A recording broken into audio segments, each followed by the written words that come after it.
Last time on Solo Leveling, Sun Jinwoo put a three-headed dog in a pit so he can get the elixir of life for his mother, only to get hold because it was only the recipe. Find out what happens next in Solo Leveling.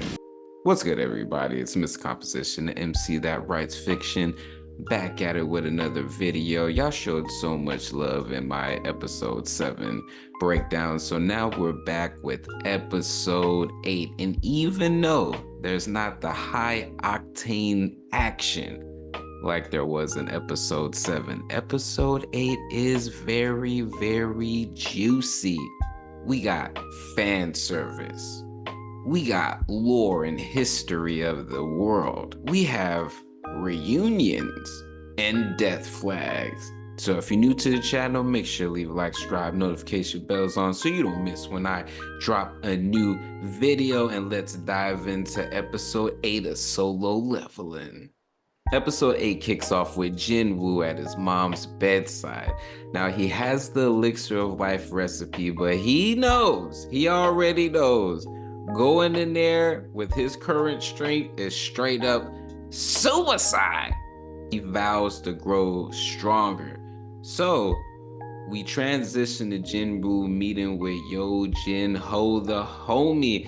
And like I said in the last video, I knew he was gonna come back around. So Jinwoo's looking to fast track his growth, ready to tackle the 19C rank raids together. Now, the catch is, it has to be just the two of them, despite the rules requiring 8. So what's Jinwoo's strategy? Hire some fillers like them whole ass fools did to them. Then we transition to Chai Hae-in. Now, I had to double check her age because you know how anime be doing, and she's of age. And she was looking bad. I was all like, oh, oh, snap. Now she gets approached by Yojin's father's company looking to gather up some hunters for their guild. Then we get into some deep cut of the anime's lore by way of juxtaposition of Yojin's father. Now this was fire. I wasn't even expecting this. And again, I haven't read the webcomic fully yet, so this was all new to me. So Yojin's father goes on to talk about how it's been a decade since the gates have appeared and reshaped society, and how the media, the politics, and the power dynamics are all intertwined with the dungeons and the hunters. And then we find out that heavyweight guilds monopolizing the resources are the Hunters Guild, the White Tiger Guild, the Fien Guild, the Fame Guild, and the Knights Guild. And these five have almost monopolized all the resources. And Yojin's father's like, nah, bump that. We built this country, son. We're the ones that need to have control over the resources. And I thought it was dope. His father was looking at him get all passionate and stuff. He had to keep his cool though. He's all like, look at my son. Now next we find out that his system is not, giving him anything beyond, and we find out that he's not getting anything for exceeding as far as the amount of things that he does. And so he thinks with this, cursed random loot box, like, hey, maybe I might get something like the dungeon key. And nope, instead he gets a bingo card like, yo, what in the world am I gonna do with this? Am I mother flipping Gambit, son? Then he gets a request from the Hunters Association for making up a team for a D-rank mission. Now, what's interesting about this was the fact that, these notifications come through like a freaking Uber and Lyft delivery. And it's all like, do you want to get an order at Chick-fil-A? Accept. So he accepts it because he's like, look, nothing's better than nothing. I need to power the F up. Then we change over to Sung Chi, and we haven't seen this fool in a couple of episodes, and I'm actually glad that he's doing good. We find out, he's still doing this thing with his dojo, and he gets a request for a D rank mission as well.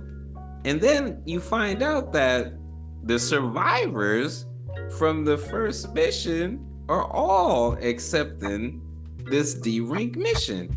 And I feel bad for this dude because this whole scene was just screaming death flags. I'm all like, oh man, they done introduced this family. They got the sad music playing. I'm like, oh, this dude is goner.